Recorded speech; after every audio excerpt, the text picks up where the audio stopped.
Hey everyone, it's Emily. Welcome back on my channel. Today's video is going to be all about my January favorites. So I'm going to be sharing with you all the products that I've been loving. There's one of them that is kind of a like love-hate relationship, but I still wanted to talk about it because a review is a review. So let's do this. This month I've been really into nude lipsticks, which is kind of strange because I'm usually into like at least one bold shade every month. I'm really into bold lipstick in general, but this month was all about nude lipstick. I just didn't go for anything that was bold. And my favorite combo this month has been these two NYX Soft Matte Lip Creams, which I feel like I don't mention these a lot on my channel anymore, and I am planning on doing like a best of NYX, so these will definitely be in there. I will link down below. I did do a lip swatch video of all the colors, and I really like them. I do feel like some of the new shades, the formula is not exactly the same through the whole range, so it can be a little difficult, but those are like the old school ones, and the formula is perfect. It's definitely moussey, opaque, creamy. It goes on really well in your hands. I did swatch them. You have Stockholm's, which is definitely like a medium tone nude on me right now, and then you have Athens, which is a little bit more bright peach. It just lightens up a little bit Stockholm's, and it just gives me a great nude lipstick. I will try to insert a picture so you can actually see what it looked like if it was the right one, but I really like just mixing the few of these. They are actually really easy to mix together. The formula is like really moussey. But yeah, I've been really liking these. They're really comfortable in lips. You do have to reapply them-ish whenever you just have been eating. I feel like the inside disappears a little bit, but the formula stays all day. It is almost transfer proof. There's just a little bit of transfer, but they're really comfortable. They're not overly drying. I feel like sometimes liquid lipstick during the winter can be a little bit too much. Actually, you will notice all the other lip products were more on the matte side, but not drying or just straight up moisturizing, because I've been doing a lot of lip swatch video, plus the winter is just not a good mix. My lips have not been happy. So yeah, definitely been into more moisturizing lipstick, which actually brings me to what I'm wearing on my lips right now, and it is one of the new Hourglass. Those are the Girl Lip Stilo, I think is the name, and this one is the color Peacemaker. It's the one that I'm wearing right now, and again, it's definitely a nude, a little bit on the peach side on me, and it's really moisturizing. I like it. It's kind of a just traditional lipstick, but in a like pen formula. I like that it's a twisty one, so you can see that's the amount that you get in it. Let me know actually if you want to see a lip swatch video on these, because I have been loving them. They're really comfortable. They have a great selection of nudes, which I feel like just very easy to wear on a daily basis. So that's definitely one of the ones that I've been wearing a lot. Again, wearing it today, and I think it looks really nice. On me right now, it's again a little bit more on the medium side. I feel like during the summer, this is going to be a great everyday nude lipstick, but I still like darker nudes. I think it's a great color, and I've been really enjoying it. I thought they were actually closer in colors, but actually the Hourglass one is definitely more nude. The other ones are a little bit more peachy, but yeah, I've been really into those like neutral, a little warm lipstick, clearly. Which brings me to my last lipstick, because more nude lipsticks that I've been loving this month.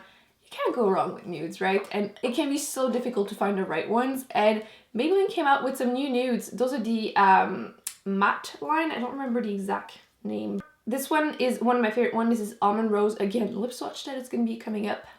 But this one is definitely more on the pink side. And this is just a great formula. I feel like Maybelline has some fantastic lipsticks, especially their matte lipstick are just so good. As you can see, super even. This is definitely the perfect, I was going to say mauve. It's not that mauve. It's definitely like a nudish pink, mid-tone pink on me right now. And this is great for every day. I really like the formula. Again, Maybelline can just do no wrong with their lipsticks. So if you haven't tried these yet, I recommend you do so. There's just a great selection of matte nude lipsticks in there. So I would look at them if I were you.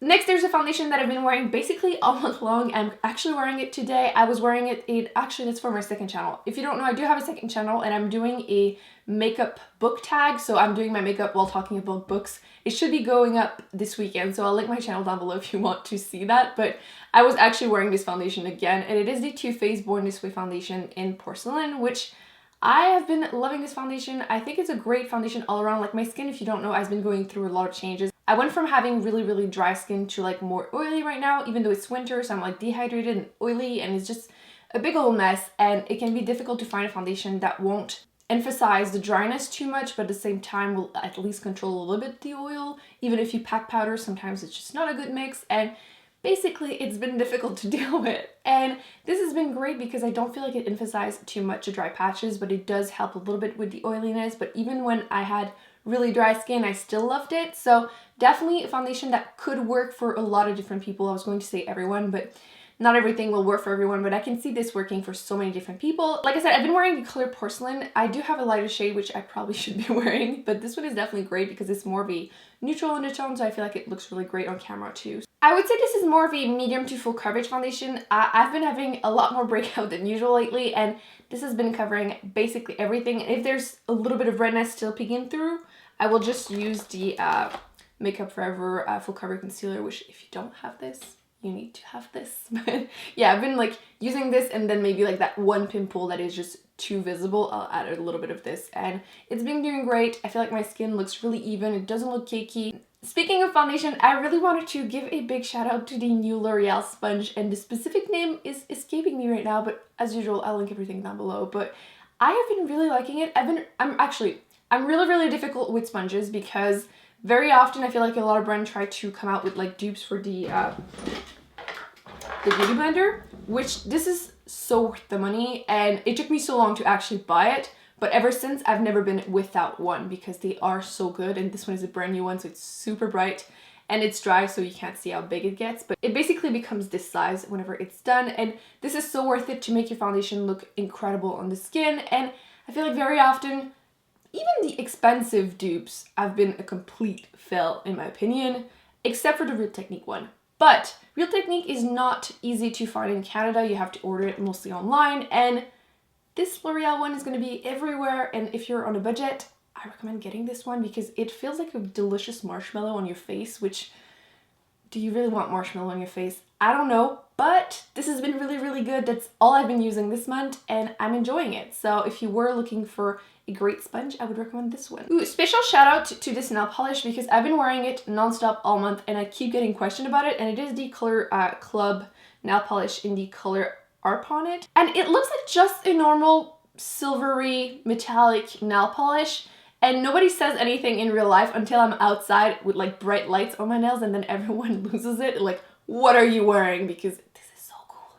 It's actually one of those holographic nail polishes, so I just needed to mention it because it's so cool, and I've been really loving it, and I need more colors. I have 3 now, and I need to collect them all, so yeah.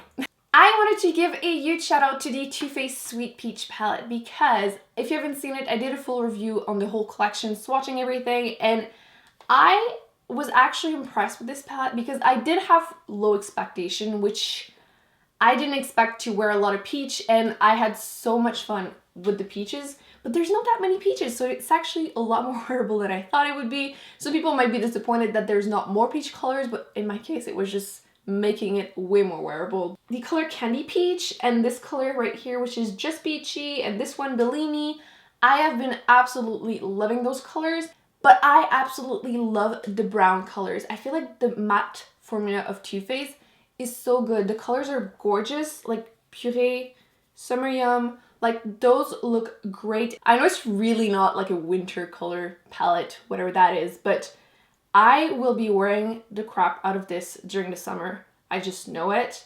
So let me just swatch a couple. As you can see, they're great. I've been really enjoying it. There is some colors in there that aren't as good, but overall the palette has been a hit for me. Super poor swatching, but you can see the colors are gorgeous. I've been really enjoying them, and it smells like peaches, which is just a big selling point for me. I know, again, a little silly, but I feel like when makeup smells delicious or have really good packaging, I just can't resist. I've basically been in spring mode ever since I tried these products because they're great, and I've been really loving the blush too, Papa Don't Peach. First of all, the name is adorable. It smells like peaches, and the color might be easily dupable. Like, I'm not saying it's the most original color out there, but it's been so easy, so fun. It's a great peachy color with a hint of a sheen to it. It's been amazing on my cheeks, and I don't know, in the morning whenever I apply my makeup and it smells like peaches, it just makes me really happy. So as you can see, it's just a beautiful peachy sheen, and it's gorgeous. It's basically what Orgasm by NARS wasn't for me. That one was like too reddish, too, it just didn't look good on me, and this one is definitely a great peachy color that is really wearable.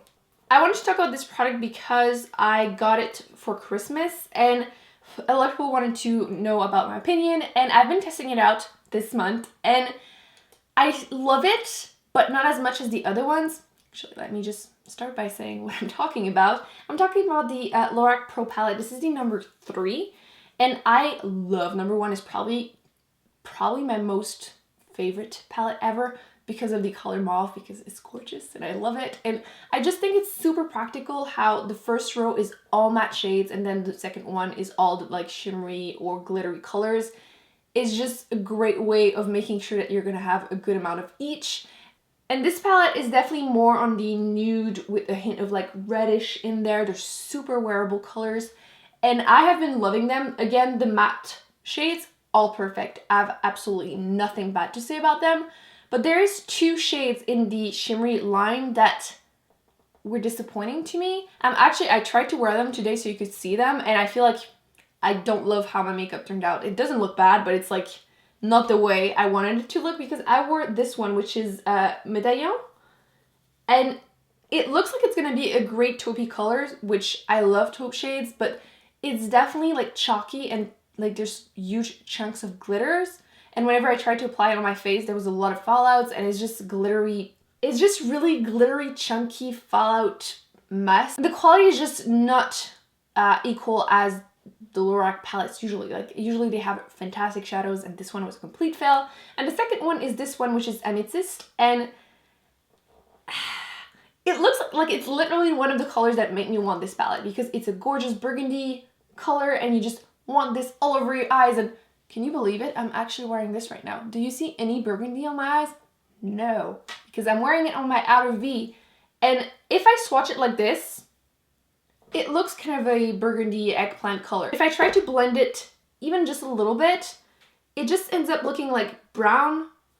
And again, obviously because it's on my arm, it's definitely more pigmented than if you try to apply it with your brush, which can be why swatching like this can be deceiving if you haven't tried it on your eyes. But again, whenever I tried to apply it on my eyes, there was some fallouts, and it just ended up being like very not burgundy.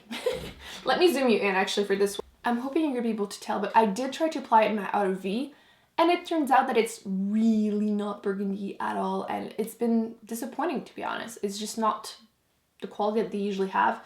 Now that I have you zoomed in, I don't know if you're gonna be able to tell how like there's some huge chunk of glitters, and I don't know, I've been really disappointed, which actually, let me show you here. You might be able to tell better. Do you see this?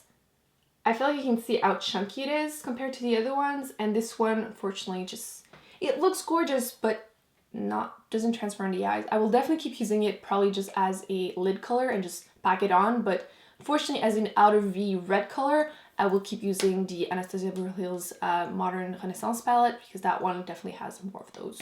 So this one has been really interesting with makeup products. I feel like it's been not my usual like winter makeup. So let me know what your favorite products were this month, because I feel like I need to like get out of this I miss summer rut. So don't forget to give this video a big thumbs up and to subscribe, and I will see you in my next one. Bye.